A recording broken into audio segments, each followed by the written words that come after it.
ए भाई बा कोई दे दे हो 2-4-5 रुपया कोई दे दे भोरे से कुछ खा लियो है ना भाई ए दे दे हो 1 रुपया दे अरे पैसा से ना दे हो दे ना भोरे से कुछ मालवा खारी बना के चल गो भाई दे ए भाई तू दे दे हट हमरो ही ना होगा हमरो ए भाई ना दे हो ना हो ए भगवान लगवा भूखले मरे पड़ते का हो इलाका के हमारी अरबा बरुनवा का डीजे रामराज रामनगर चौक जिला समस्तीपुर इराघर जी आ गए हम वरुण में ही आ गए भीख मांगा तो बना के चालिएगा नहीं आगे उतार नीचे उतार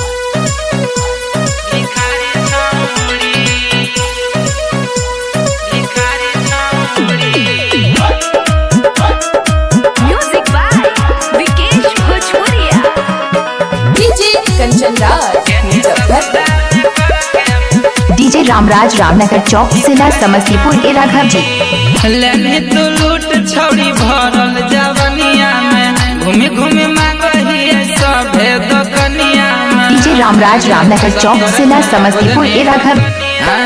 लेने तू लूट छौड़ी भरल जवनिया में घूमे घूमे मांगही सभे दुकनिया में देवी धराई हाथ थारी छौड़ी देवी धराई हाथ थारी छौड़ी गेली ससुरा में करके भिखारी छौड़ी गेली ससुरा में करके भिखारी छौड़ी बुझली गे करके भिखारी छौड़ी डीजे रामराज रामनगर चौक जिला समस्तीपुर इराघर जी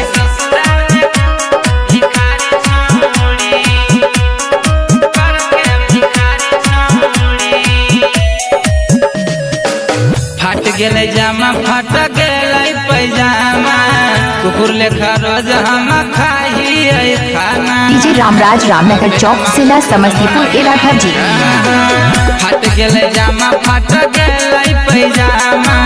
कुकुर लेखा रोज हम खाई खाना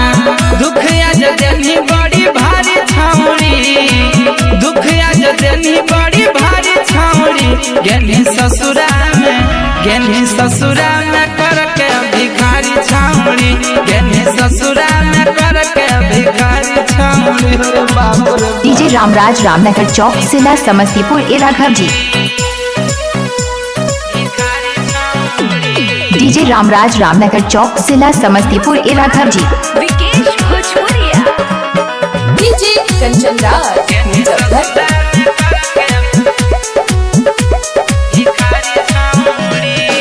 बबुआ वरुण के न छोड़नी एको कहरा तब गे छौड़ी नहीं अब कौशरा अच्छा बता एकदम बेसर में की गे बबुआ वरुण के न छोड़नी एको कहरा तब गे छौड़ी तोरा अब हो न शरम ऊपर से नीचे लेनी मारी छौड़ी बिनही रोज हम कबाड़ी छौड़ी गेली ससुरा में करके भिखारी छौड़ी गेली ससुरा में करके भिखारी छौड़ी डीजे रामराज रामनगर चौक जिला समस्तीपुर इराघर जी।